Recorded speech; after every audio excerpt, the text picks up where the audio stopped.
Bonjour à tous, bienvenue sur la chaîne YouTube CS Nyota. Je réponds au nom de Monsieur Timothée Kachala, je suis prof de mathématiques pour les classes de 7e année de l'éducation des bases. Merci. La fois passée, nous avons exploité l'addition et la soustraction des fractions. Mais nous avons, bien avant cela, défini une fraction.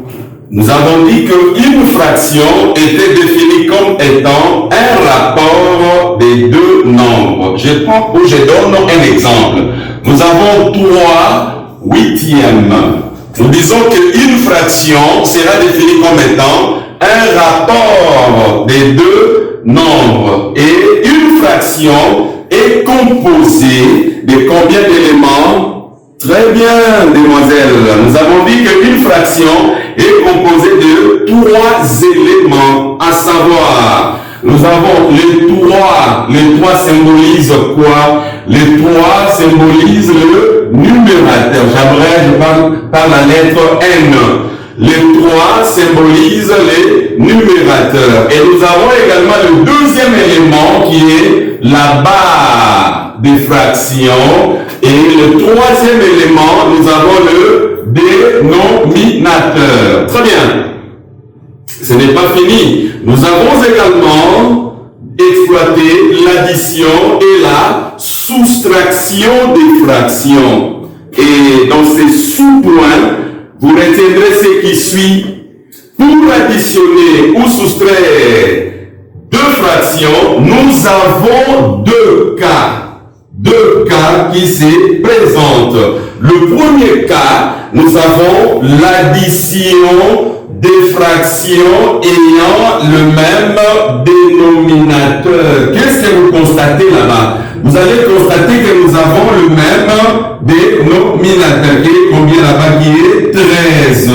Alors nous avons 5 sur 13 plus 4 sur 13. Alors pour additionner 2 fractions ayant le même dénominateur, qu'elle nous dit la loi? La loi nous dit ce qui suit. Nous commençons par ramener, je ramène le dénominateur et j'additionne les numérateurs. D'où je ramène 13 et j'aurai là-bas 5 plus 4. Ça donne combien?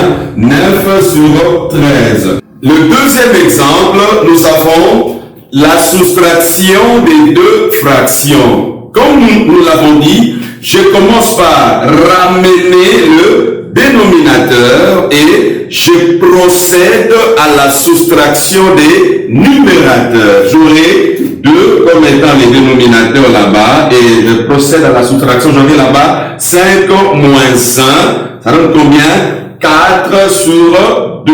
Et la fraction que voici est appelée comment? Est appelée une fraction réductible. Nous pouvons la simplifier. 4 sur 2 donne combien?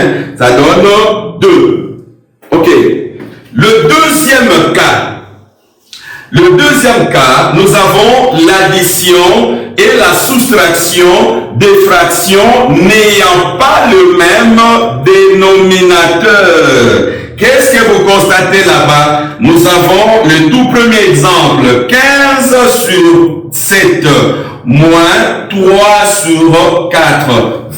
Nous avons 2 fractions n'ayant pas le même dénominateur. Alors, qu'est-ce que nous dit la loi? La loi nous dit ce qui suit. Je commence par trouver le plus petit commun multiple de dénominateur. Voilà.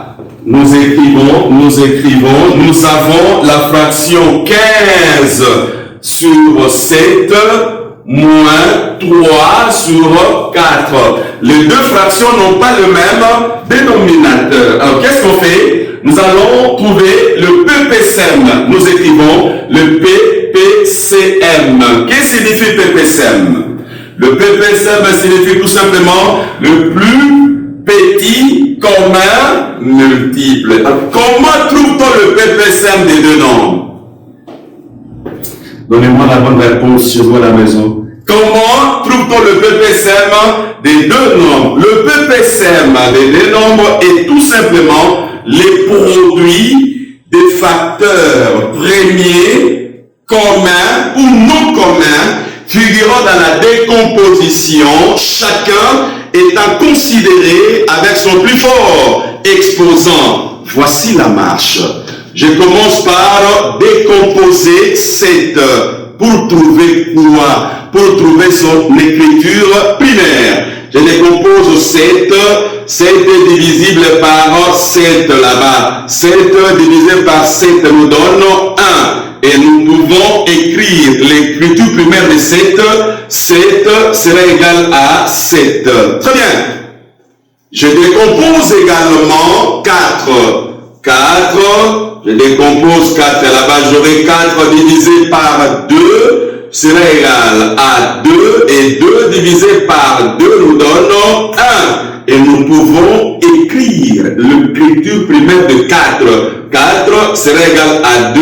Vous allez constater que 2 est repris combien de fois là-bas? 2 fois 12. 4 sera égal à 2, exposant 2 une fois et 2 fois. Voilà. Maintenant, nous avons dit que le PPSM est les produits des facteurs premiers, communs ou non communs.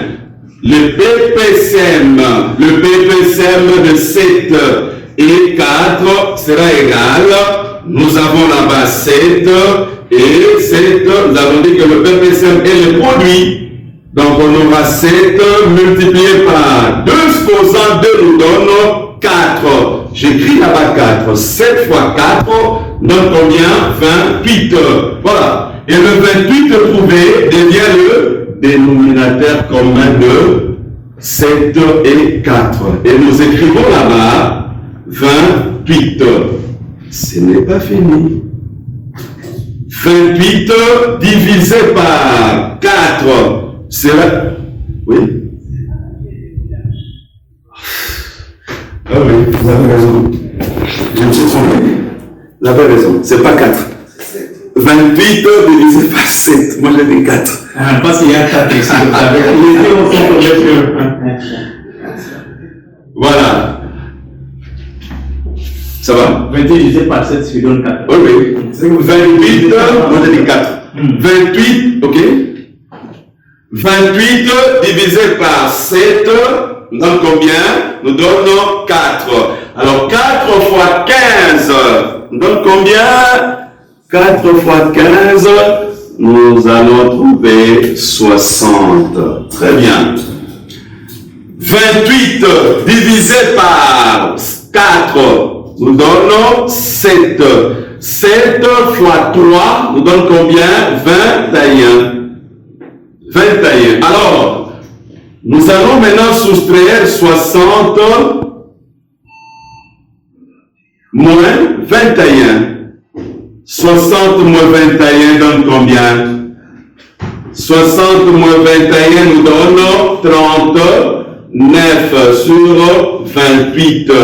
Je pense que nous avons trouvé la bonne réponse. 39 sur 28. Vous allez constater que la fraction que nous venons de trouver est appelée comment? Irréductible. D'où nous venons de trouver la réponse à la question posée. Vous allez retenir ce qui suit. Pour le deuxième cas, pour soustraire ou additionner deux fractions n'ayant pas le même dénominateur, vous commencez par trouver le plus petit commun multiple des dénominateurs. Et pour aujourd'hui, chers élèves, nous allons exploiter ou nous allons nous exercer sur l'addition et la soustraction des fractions.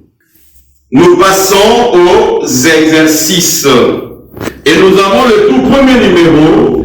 Nous avons 6 sur 4.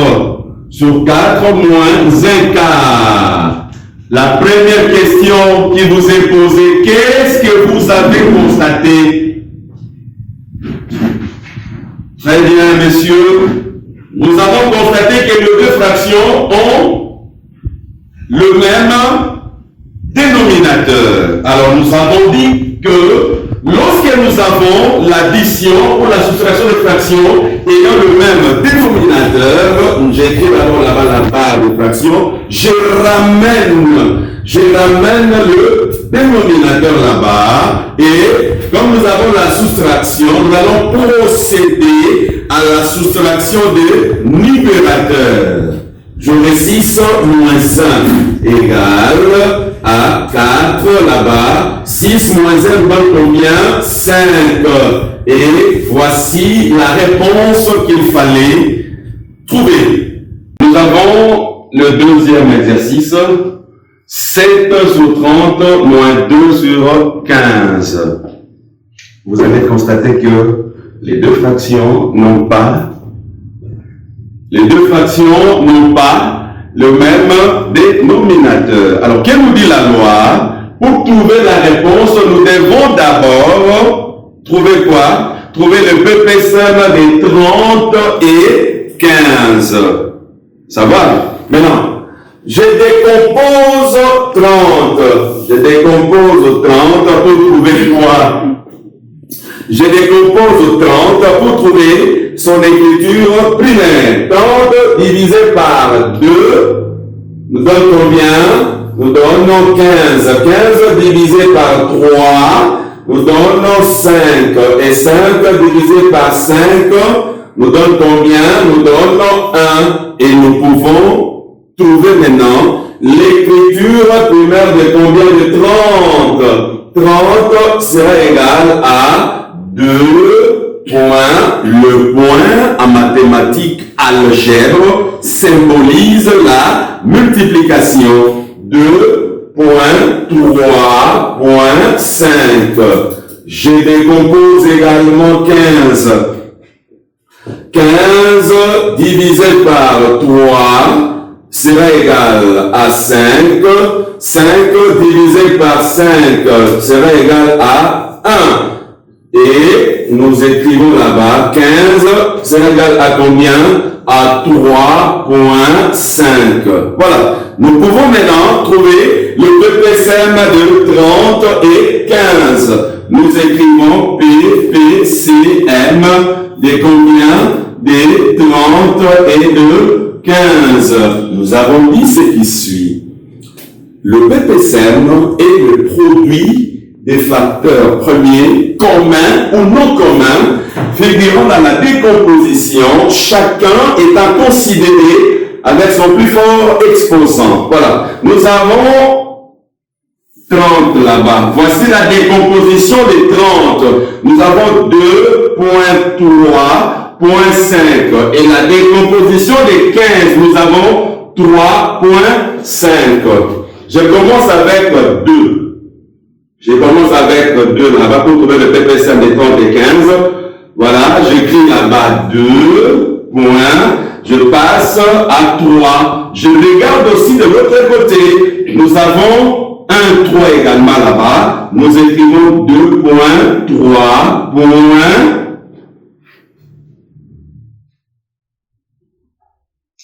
C'est pas correct. Donc, ça va vous remettre à 30. Et c'est bien 30 ça va donner. Le PPSM, combien? C'est 15. C'est 15. 15. 3 fois 5. 6. Qui est petit entre 15. Donc vous ne devez pas prendre 2. 2 n'est pas partout. C'est moins 3 et 5. Vous avez bien dit les nombres communs. 2 est ici, 2 n'est pas là. Le PPSM, le produit de facteurs communs. Commun. C'est 3 et 5. Commun. 3 et 5. Non, parce qu'à ce moment-là, commun, c'est le PPSM. Donc, commun, c'est 3 et 5. le produit de facteurs communs ou non communs. Le PGCD, c'est le commun. Donc, le PPSM. si vous prenez 3 et 5, 15 ne sera pas divisible par 30. Non, nous sommes dans les bons.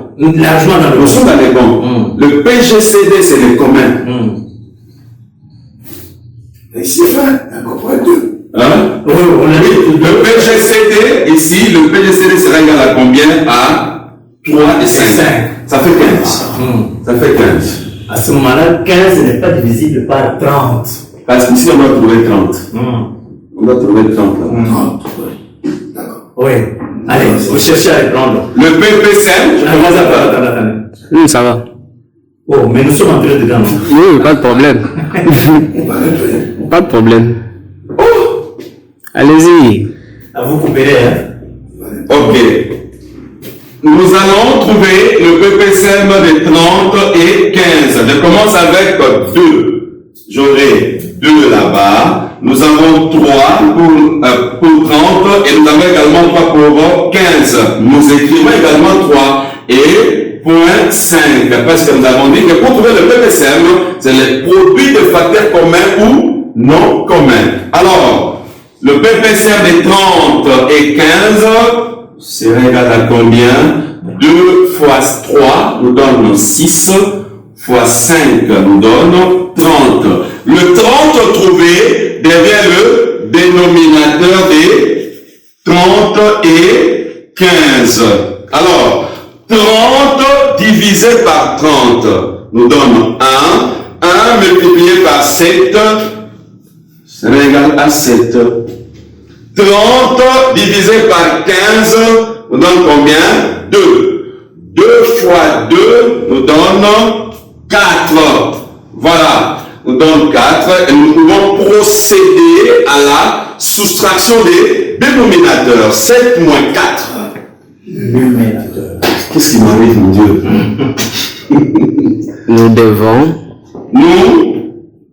Nous devons procéder à la... Ok, nous allons... Oui, devons. c'est ce que vous avez dit.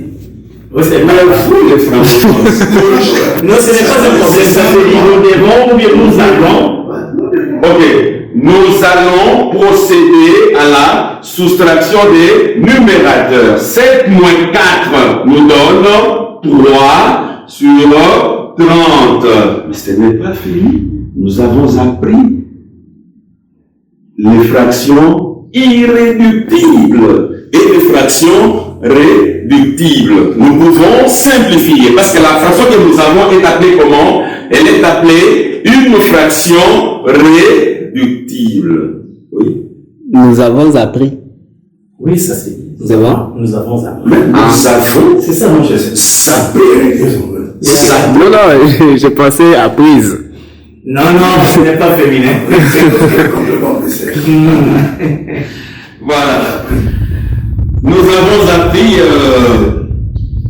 la fois dernière les fractions réductibles et les fractions irréductibles. La fraction que nous avons est appelée comment? Elle est appelée une fraction réductible. Elle est simplifiable. 3 divisé par 3 nous donne 1. Et 30 divisé par 3 nous donne 10. Voici la réponse qu'il fallait trouver. Et nous passons au troisième exercice. Vous allez constater ce qui suit. Pour le troisième numéro, nous avons la présence des parenthèses. Et que nous dit la loi? La loi nous dit ce qui suit. Pour résoudre un exercice ayant le parenthèse, on commence par résoudre ce qui se trouve entre parenthèses. Donc, là-bas, on aura 3 quarts, plus, j'ouvre la parenthèse, et comme nous avons la soustraction des fractions n'ayant pas le même dénominateur, nous appliquons la même procédure. Nous trouvons le PPCM de 9 et de 3. Et le PPCM de 9 et de 3 nous donne 9 là-bas. 9 divisé par 9 donne 1. 1 fois 7 nous donne 7 moins. 9 divisé par 3 nous donne 3 fois 2, ça donne 6. Et qu'est-ce qu'on aura? Ce n'est pas fini, nous aurons 3 quarts. Plus, je remets la parenthèse, 7 moins 6 nous donne 1 sur 9. 1 sur 9. Nous avons la parenthèse ayant le signe plus. Nous avons déjà appris ça, si vous avez une bonne mémoire. Lorsqu'il faut supprimer cette parenthèse, comme nous avons le signe plus devant la parenthèse, qu'est-ce que la loi à propos de la parenthèse précédée du signe plus? Retenez ce qui suit. Lorsque vous avez la parenthèse ayant le signe plus, lorsqu'il faut la supprimer, le signe de l'intérieur ne change pas. D'où nous aurons là-bas 3/4 plus 1 sur 9. Et on revient au deuxième cas. Le deuxième cas, nous avons l'addition des fractions ayant les dénominateurs différents. Alors nous devons trouver le PPSM des 4 et 9. On le fait mentalement maintenant. Le PPSM des 9 et 4. On aura 36. 36 divisé par 4. Ça donne 9. 9 fois 3. Nous aurons 27 plus 36 divisé par 9 nous donne 4. 4 fois 1, on aura 4 là-bas. Et 27 plus 4 nous donne 31 sur 36. C'est ça qu'il fallait trouver. Et nous passons au quatrième exercice. Vous allez constater que nous avons maintenant la parenthèse ayant quoi là-bas? Ayant le signe moins. Moins. Et que nous dit la loi? La loi nous dit ce qui suit. Pour éliminer la parenthèse ayant le signe moins devant, lorsqu'on la supprime, le signe de l'intérieur doit changer. J'aurai 3/4 moins, je résous d'abord là-bas, la barre des fractions. Le PPSM de 9 et de 3 nous donne 9. Divisé par 9, on aura 1 fois 7, on aura 7 là-bas moins. 9 divisé par 3, ça fait 3. 3 fois 2, on aura 6. Je continue, j'aurai 3/4. 3/4 moins, la parenthèse, 7 moins 6 nous donne 1 sur 9.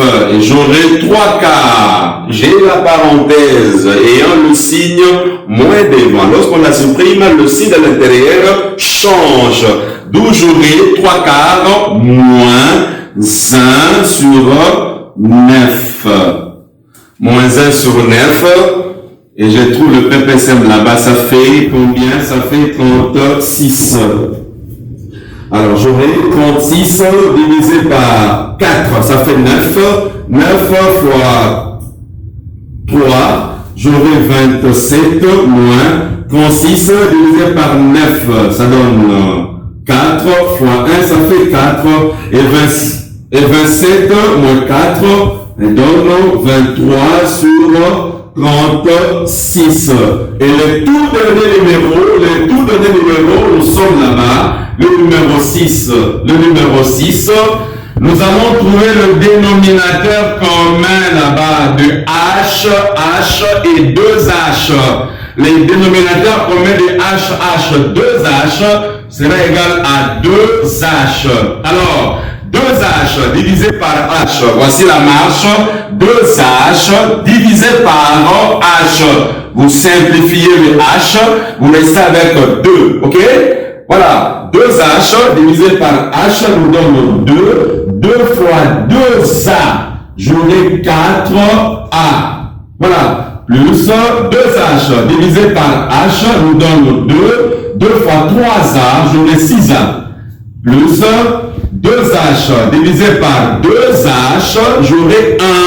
1 fois 7A, j'aurai 7A. Voilà. On a appelé ça en arithmétique.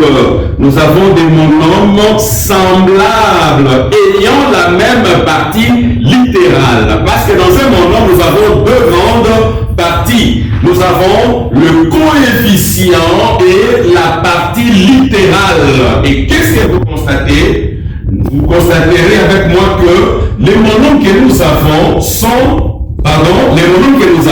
ont la même partie littérale. J'ai 4A plus 6A plus 7A.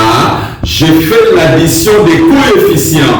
4 plus 6 nous donne 10. 10 plus 7 nous donne 17. La barre de fraction, 17. Je ramène la partie littérale. A sur 2H. Et voici la réponse. Nous sommes arrivés à la fin de la leçon de ce jour. Nous avons appris pour aujourd'hui, bien nous sommes exercés sur l'addition et la soustraction des fractions. Et nous avons dit que pour soustraire ou additionner deux fractions, nous avons deux cas. Le premier cas, c'est celui dont nous avons les mêmes dénominateurs. Et le deuxième cas, c'est le cas où nous avons les dénominateurs différents.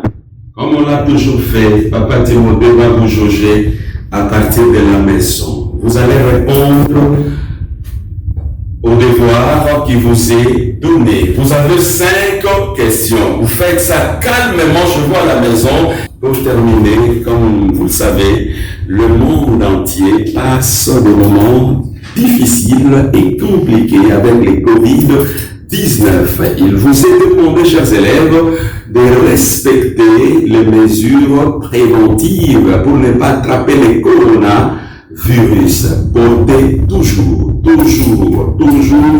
votre masque. Je vous remercie et la séance prochaine.